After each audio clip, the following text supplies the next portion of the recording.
자, 이번 시간에는 인면도 마무리 작업을 할 건데요. 자, 인면도 마무리 작업을 하기 위해서 이제 그 상부, 지붕 부분 마감을 좀 해볼 건데요. 우리가 이제 이건 단면으로 잠깐 가야 될 겁니다. 우리 아까 지붕의 끝선을 뽑을 때 여기서 뽑았었죠. 여기서 뽑았었는데 요 부분, 지금 제가 클릭한 이 부분은 이 흰색 부분, 페인트 칠되어 있는 부분은 직접적으로 인면으로 보여지는 부분이에요. 그러면 우리 여기 만들었을 때 한번 생각을 해보죠. 라인을 여기서 거서 이쪽으로 200을 내렸었죠. 그러면 여기도 역시 마찬가지로 기와 지붕선이 그려진 상태에서 옵셋 200을 내려서 요 부분에 200 내리고 요 부분에 200 내리는데, 보통 잘 하시는 실수가 여기서도 200을 내릴 거라고 생각하는데 그건 아니에요. 왜 그러냐면 우리가 여기서 지붕이 또 만들어졌다라고 해서 여기서 200을 내리지만 요 부분만 보이지 이쪽 편에서 지붕이 200이 또 보이진 않거든요. 즉 이 부분이 200이 나갈 필요 없이 이쪽에서 보여질 거예요, 그 200은. 그렇기 때문에 거기서 작업을 하실 필요는 없어요. 자, 역시 마찬가지로 필렛 멀티 하셔서 이렇게 지붕선끼리 이어주시면 되고요. 이렇게 이어주시고 TR 엔터 트림을 이용하셔가지고 여기서부터 여기까지 나가는 선들 있죠. 이 선들은 정리를 해주시는 게 좋죠.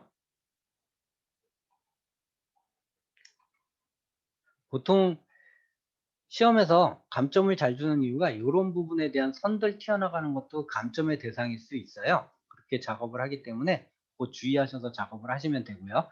그 다음에 이제 이 지붕 부분부터 먼저 마무리를 해볼게요.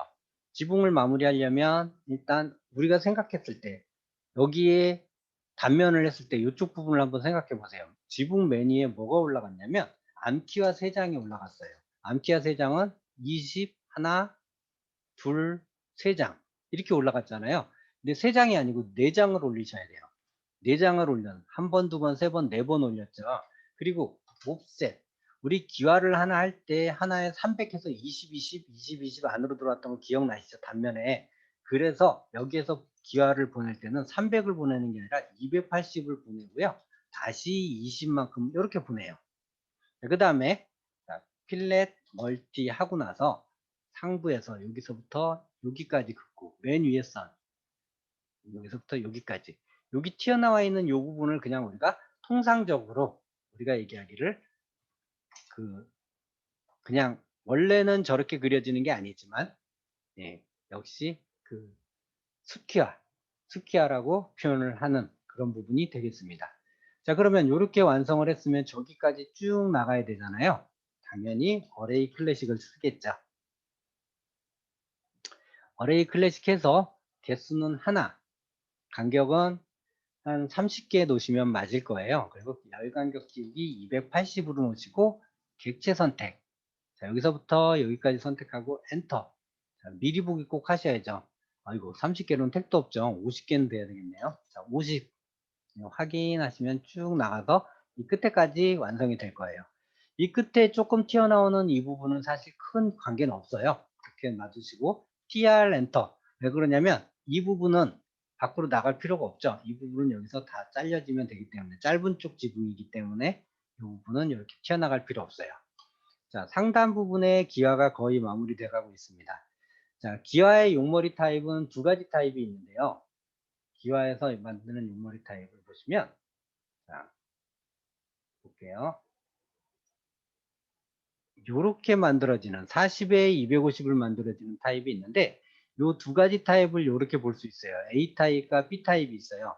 보통은 용머리 기와를 요런 식으로 표현하는 게 사실 정확한 표현이에요. 정확한 표현인데, 시간이 없을 때 굳이 여기까지 올려서 작업을 하는 것보다는 그냥 여기서 사각형 하나로만으로도 충분히 막혀질 수 있는 게, 그 이유가 뭐냐면 여기서 제가 설명을 좀 드리면, 사진으로 설명을 좀 드릴게요. 그 이유는 이걸로 볼 수가 있겠습니다.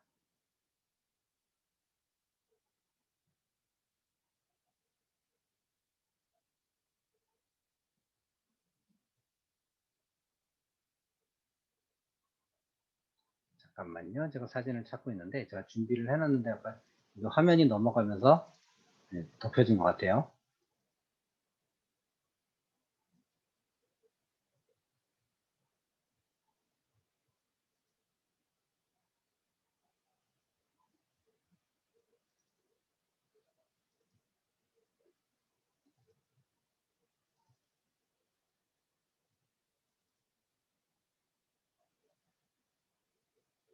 자, 사진이 나왔는데, 아이고, 위에가 또 하필 넘어가면서 보죠.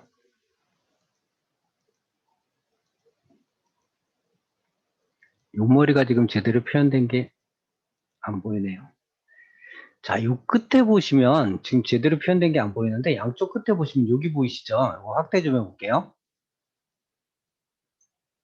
끝에 보이시면 앞쪽으로 튀어나간 거 없이 옆머리를 마감하는 경우도 있어요. 그렇기 때문에 두 가지 표현 어떤 거든 상관없이 맞습니다. 어떻게 표현하셔도 큰 상관없이 맞는데 요렇게 앞쪽으로 튀어나가는 형태도 있어요. 그래서 어떤 걸 쓰셔도 사실 무방한데 원칙상으로는 원래는 저렇게 앞으로 튀어나가는 형태를 사용하는 게 맞습니다. 그래서 그렇게 요렇게 튀어나가는 게 맞는데 요렇게 작업하셔도 되고 크기는 여기에 있는 것과 동일하게 작업을 하시면 돼요. 30에 높이 270인데 이것도 맞출 필요 없이 300 하셔도 상관없어요. 300 하셔도 상관없기 때문에 그냥 30에 300 이게 제일 외우기 쉬우실 거예요 아마. 여기 있는 폭은 상관없어요. 여기 있는 폭은 같은 300을 하셔도 되기 때문에 자 아까 그거를 방식화 했을 때 여기서 300을 가게 되면 여기까지 나오게 되잖아요. 그러면 굳이 그렇게 하지 마시고 요 선에서 가운데 부분 있죠? 여기서 선을 이렇게 하나 올려서 20을 보냈기 때문에 여기는 당연히 20만큼 이렇게 튀어나가야 되겠죠. 끝부분을 마무리해야 되기 때문에 여기에 치수는 따로 특별히 정해진 게 없기 때문에 그냥 이렇게 잘라서 마감을 하시면 되고요. 자, 이 선에서 이렇게 잘라서 마감을 하시면 되고요. 자, 여기서 필렛 하셔가지고 요 선과 요 선을 이렇게 이어요. 잇고 난 다음에 옵셋 역시 마찬가지로 여기가 옵셋 30을 요머리는 좀 크니까 30 뒤로 해서 옵셋 300 이렇게 위로 올리면 지금 300 하니까 너무 밉게 보여질 것 같아요. 여기까지 나와야지 이쁜데 그렇게 안 되니까 그냥 옵셋 250만 가겠습니다. 자, 250 해서 필렛 멀티 하셔가지고요. 여기서부터 이걸 이으면 안 되죠. 여기서부터 여기까지 있고 여기서부터 여기까지 이어서 지금 여기에 들어가는 부분 원래는 여기서 설치돼야 되는 거겠지만 그냥 여기서 설치를 할게요. 자, 이렇게 잘라버리고 이렇게 만들어지는 그 부분을 이렇게 장식을 하셔도 무방을 해요. 그래서 이렇게 작업하셔서 그냥 마무리 져도 되고 이것도 좀 그렇다 그러면 여기서부터 그냥 시작해도 돼요. 여기서부터 옆머리를 시작하셔도 상관없습니다. 하나 그려놓은 상태에서 이쪽 완성된 거를 놓고요. MI 엔터 하셔서 미러를 시키는데 전체 도면의 가운데 선에서부터 미러를 시키면 반대쪽으로 넘어가겠죠. 역시 이쪽 부분도 마지막 마무리는 이 선에서부터 튀어나가는 암기와 두 장을 지워버리시면 돼요. 이렇게 해서 기아 부분을 마무리 작업을 하시면 됩니다.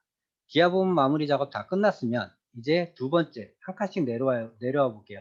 인면도도 원래 밑에서부터 올라가는 게 정석이긴 한데 그냥 기와를 완성해야지 인면도 같은 경우에 가장 중요한 부분을 완성해야지 그나마 마지막 부분에서 시간에 쫓겼을 때를 감안했을 때 이 부분은 막 그냥 치수 없이 그려도 모양만 비슷해도 되는데 기아 부분은 치수 같은 게 틀리면 좀 치명적이거든요. 그래서 그런 부분을 감안해서 작업을 하겠습니다. 그 다음에 이런 게 있어요. 원래는 인면도에 중심선을 안 그리는데 중심선을 그려야 되냐 안 그려야 되냐라는 질문을 굉장히 많이 받는데요. 저는 그려도 되고 안 그려도 된다라고 표현을 합니다. 왜 그러냐면 건축 도면에서 원래 인면도를 그리지 않는다가 KS 표준 통칙일지 모르겠는데 모든 도면, 실무에서 보는 모든 도면에 인면도에 중심선이 있어요. 그렇기 때문에 여기서 중심선을 안 그렸다라고 해서 감점을 주지 않는다라는 거죠. 그래서 저 같은 경우에는 중심선을 두는데 여러분들은 중심선을 안 둬도 상관은 없다라고 알고 계시면 될 것 같습니다. 자, 이렇게 저 같은 경우에 중심선을 이렇게 잘라서 정리를 해두죠. 자, 이렇게 완성된 상태에서 이제 여기 요 부분 뭐냐면 우리 이쪽 만들 때 뭘 만들었냐면 캔틸레버를 만들었었죠. 그 캔틸레버가 여기서도 당연히 인면에서 보여야 되는데 우리 캔틸레버 만들었을 때 계단의 끝선에서부터 만들어졌다는 거 기억하시죠? 계단의 끝선에서부터 이렇게 만들어지고요. 자, 옵셋 122번 했죠. 자, 왜 122번 했는지 여러분들이 한번 생각해 보시죠. 여기서부터 여기까지 슬라브 두께 120이었고요. 벽돌 2장, 62장에서 120 했잖아요. 그래서 총 요만큼 길이.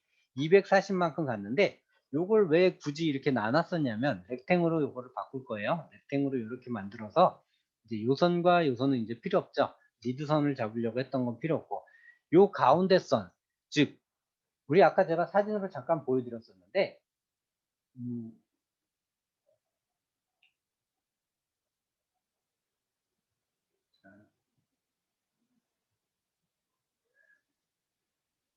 우리 캔틸레버가 실무에서 사용됐던 도면을 보시면 이렇게 캔틸레버 등이 보여지는데 여기에 줄무늬가 있어서 물 끊기 홈을 한 번 더 줬어요, 사실. 이게 지금 정확하게 나와져 있는 도면을 다시 한번 사진을 한번 찾아볼게요. 자, 요렇게 가운데 선이 가면서 물이 떨어졌을 때 한 번씩 홈에 걸쳐져서 떨어지게끔 유도를 한 도면이 도면들이 많아요. 그러다 보니까 여기에서 한 줄을 넣는 이유가 아래 위로 10씩 한 번, 두 번, 아이고, 두 번 이렇게 내려서 여기 가운데다가 줄눈을 하나 집어넣는 거예요. 가운데 선은 이렇게 지워버리고 20이죠. 그러니까 20만큼 줄눈을 하나 인면으로 표현을 해주는 거고요. 자, 이렇게 자르고 이렇게 잘라서 자, 역시 마찬가지로 이 선은 리드선이니까 필요 없겠죠. 지금 렉탱으로 해서 이렇게 만들어졌잖아요. 이 렉탱으로 만들어진 이 캔틸레버는 사실 인면도에서는 크게 중요하지 않은 부분이기 때문에 파란색으로 바꿔서 그냥 여기에 내가 캔틸레버를 정확하게 이 높이에 맞춰서 그렸다라는 것을 표현해 준 겁니다. 자, 이렇게 작업을 해서 캔틸레버 표현까지 했습니다. 캔틸레버 표현했으면 이제 여기에 양쪽 끝선에 나가는 이 노란색 선은 이제 필요가 없죠. 다 지워줘야 되겠죠. 지워지고 우리 이제 지붕 부분에서부터 벽면까지 지금 하나 안 돼 있는 부분이 뭐냐면 자, 여기서부터 선을 하나 내리고요. 역시 마찬가지로 여기서부터도 선을 하나 올릴 거예요. 뭐가 빠졌냐면 바로 이제 TR 엔터 하셔서 역시 마찬가지로 굴뚝이 빠졌죠? 굴뚝을 지금 그리고 있는 겁니다. 자, 굴뚝 역시 마찬가지로 녹색 선과 장애를 받지 않도록 이렇게 TR로 지워주시는 게 좋겠죠. 이렇게 해서 여기까지 이렇게 선을 나눠서 갭의 구분을 주는 게 좋고요. 역시 마찬가지로 우리가 평면에서 굴뚝을 한번 볼게요. 평면 상태에서 굴뚝을 봤을 때 요 벽체 끝선과 요 벽체 끝선 역시 벽의 끝선이 보이는 거거든요. 그러면 당연히 벽의 끝선이니까 같은 색깔이 가야 되겠죠. 그런데 요 위에 올라가서도 기와가 중요한 부분으로 표현이 될 거냐라고 한번 생각을 해보죠. 자, 이쪽 벽면, 이쪽에서 봤을 때 우리가 여기서 봤을 때죠. 만약에 기와가 지금 현재 있다면 요 상태 요 지점 정도의 기와가 이렇게 보여지고 있을 거예요. 예를 들어서 표현한 겁니다. 그럼 이쪽 지붕에 봤을 때 요 부분 조금밖에 안 보인다는 거죠. 여기서 이 굴뚝의 중요성 그렇게 크지 않다라는 얘기입니다. 결론은 그러면 여기에서부터 그냥 대략적인 선을 긋고 100 정도만 이렇게 올리셔 가지고요. 물론 지붕의 굴뚝의 경우에 봤을 때 지금 현재 굴뚝은 많이 도면들이 없어지긴 했지만 자, 여기 실제로 도면을 보시면 여기 굴뚝 윗부분이 약간 더 튀어나왔죠. 약간 더 튀어나오고 이렇게 잘려진 부분에서 이 연기가 빠져나가는 표현을 만들어 놨단 말이죠. 그러면 우리도 역시 마찬가지로 여기서 50이나 100 정도 이거는 큰 의미는 없어요. 50이나 100 정도를 이렇게 하셔서 자, 필렛 멀티 하셔가지고 이렇게 이어주기만 하면 굴뚝이 위쪽으로 약간 더 튀어나가 있는 형식 이렇게만 보여지는 형식으로 띄워주면 되고요. 이렇게 해가지고 어쨌든 굴뚝이 그려졌으면 역시 렉탱을 이용해서 바깥쪽에 대략적인 사각형 하나 만들어서요. 이거 치수 있는데 치수까지 굳이 할 필요도 없어요. 그렇게 크게 중요한 부분 아니니까. 자, 이렇게 연기가 나가는 부분만 표현해 주시면 돼요. 표현해 주시고 역시 이 부분 중요하지 않다 그랬죠? 그냥 파란색으로 처리하시면 굴뚝을 표현했다 정도까지만 두시면 충분히 도면은 정리가 됐다라고 보시면 될 것 같습니다. 자, 역시 굴뚝까지 표현이 됐으면 이제 아랫부분 이 부분과 이 부분에 나가는 선들을 정리하셔야 되겠죠. 자, 이렇게 해서 지금 현재 GL선을 빼고는 나머지 선들이 다 정리된 상태예요. 자, 이렇게 선들 정리돼서 완성을 했고요. 자, 이제 그 시간이 거의 다 돼가고 있기 때문에 아직 요 밑으로는 안 내려갔는데 요 부분에서 아직 해결을 안 한 게 있어요. 뭐냐면 바로 이 도면에서 보시면 사진으로 잠깐 볼게요. 네, 사진에 이게 표현이 됐을 텐데 네, 잘 안 보이네요. 네, 잘 안 보여지는데 요거는 이제 개량한 도면이기 때문에 요 부분이 없어진 건데 네, 여기서도 잘 안 보이네요. 아, 여기 잠깐 있었어. 요거죠, 요거. 창틀.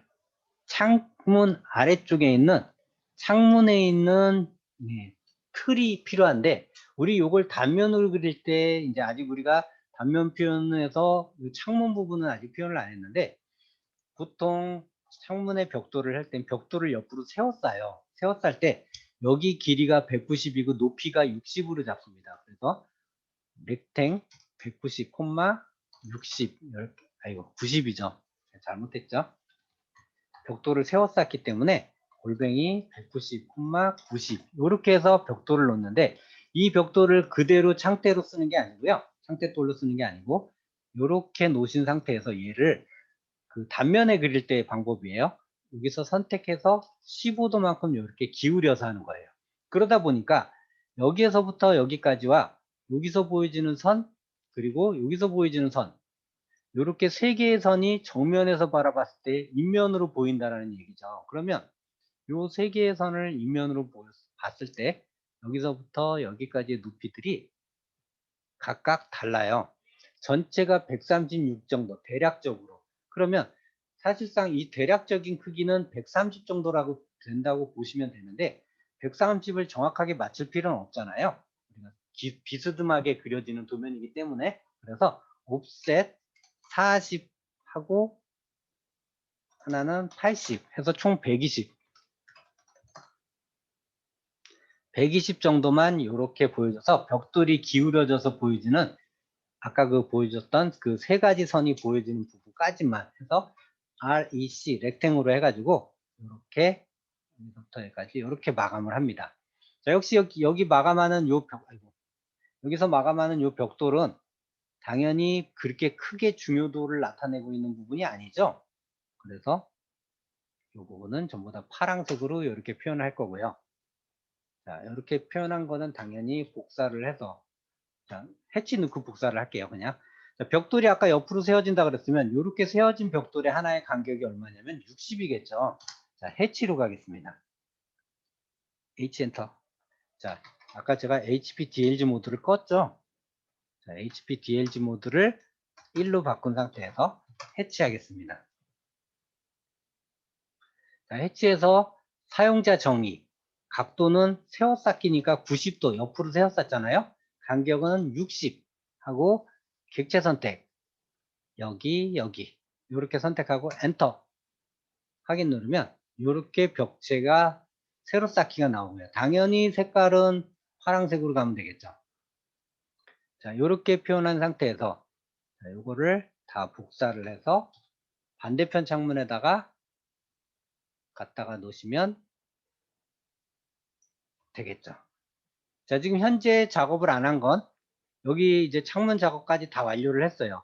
이제 벽돌 해치 안에 들어가는 부분하고 반대로 조경, 그 다음에 논슬립 표현, 그 다음에 GL선을 두껍게 보여주는 방법하고 치수 문자가 남아 있습니다.